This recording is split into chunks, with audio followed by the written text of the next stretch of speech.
Right, we're going to start with question number 4. So nitrogen dioxide decomposes at high temperature. So you got 2NO2 goes to 2NO and oxygen. The delta H is a positive endothermic reaction. So 4.1, a 0.317 mole sample of nitrogen dioxide is placed in a sealed flask and heated at constant temperature until the equilibrium is reached. At equilibrium, the flask contains 0.120 mole of oxygen. Calculate the mole fraction of each substance at equilibrium. First thing I would suggest you do is to do this table, okay? So you got initial equilibrium amount in moles and reacted, okay? So then you put NO2, which is a ratio of 2, NO ratio of 2, there's 2 moles, and O2 is a ratio of 1. The only information you have is 0.317 moles of sample nitrogen dioxide. So this one is the initial amount. Therefore, the products are 0 and 0.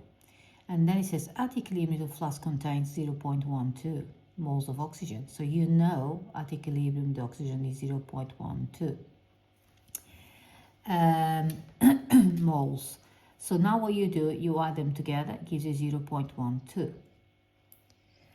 Then because the ratio is 1 to 2 to 2, so you double, so twice, 0.024, and then you got 0.24, and then here is 0.24, so that's double also. Then you have the reacted amount.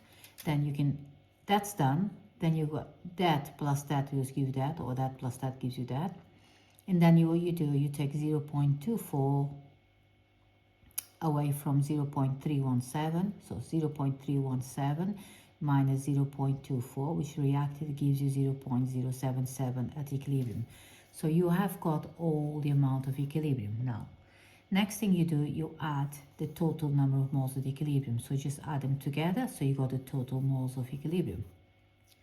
Right, next thing you do, got to work out mole fraction of each one of them. Remember, mole fraction is the number of moles they are at equilibrium divided by the total number of moles of everything and that reaction.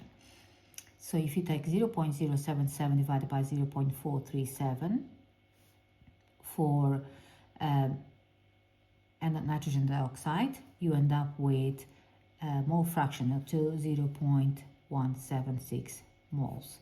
And then you say mole fraction of NO is 0.24 divided by 0.437, which is the same number of total moles, gives you the 0.549. And the mole fraction of oxygen is 0.12 divided by 0.437, which gives you 0.275. I hope that you understand that bit there. Remember, mole fraction is the number of moles at equilibrium divided by the total number of moles. So that's your mole fraction. So those are the answers for mole fraction. Then the total pressure in a flask at question 4.1 is 120 kPa at equilibrium. Calculate the partial pressure in kPa of NO2. If you were unable to answer question 4.1, you should assume the mole fraction of NO2 is 0.38. This is not the correct answer. Okay, so we know the mole fraction of nitrogen dioxide. So then you multiply by the total number of moles at equilibrium, total pressure at equilibrium will give you partial pressure, okay? So mole fraction times total pressure gives you partial pressure, which is 21.1.2, so partial pressure is 21.1. That's the answer to that. I hope that makes sense to you. Right, we're going to question 4.3. The table shows mole fractions 3 gases at different equilibrium mixtures. So you got the 3 gases now, 3 different equilibrium mixtures. It says for this equilibrium mixture, Kp is 59 kPa. Give expression for Kp for this reaction. Use expression in the data table 1.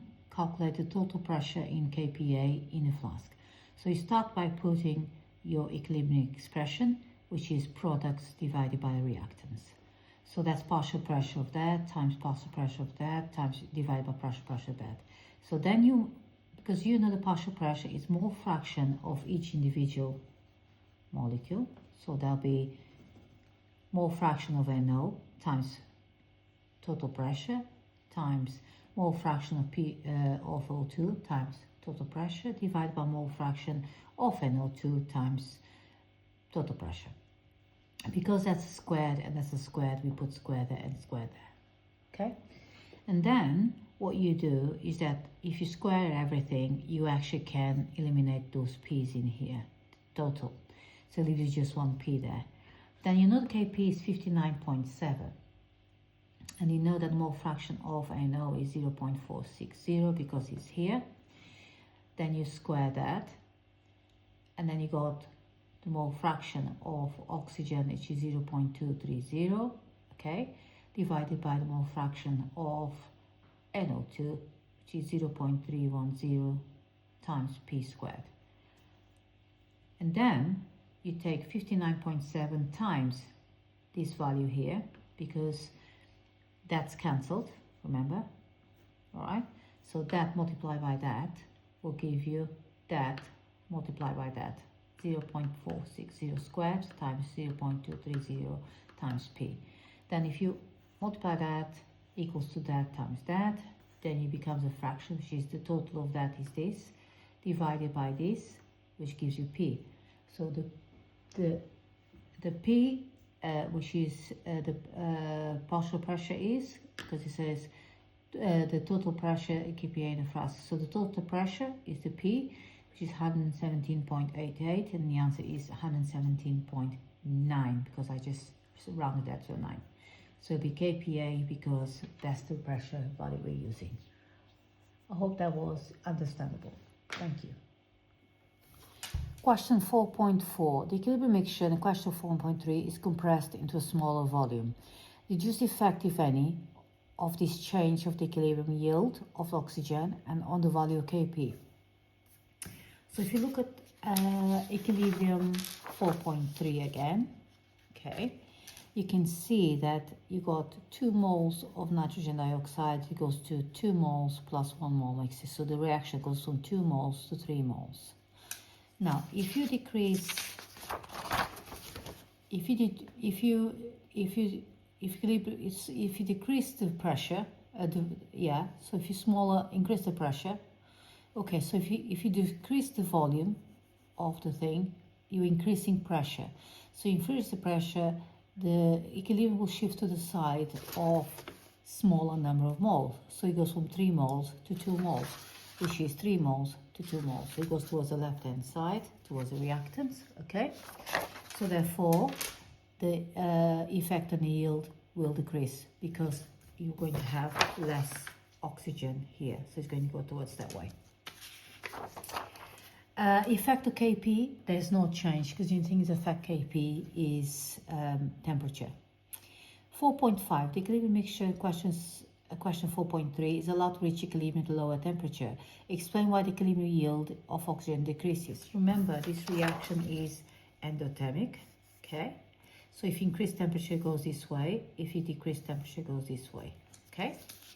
So why the equilibrium yield oxygen decreases? Because it goes to the left-hand side. So because the reaction is endothermic, the forward reaction, equilibrium shifts to the left-hand side to oppose the decrease in temperature, okay?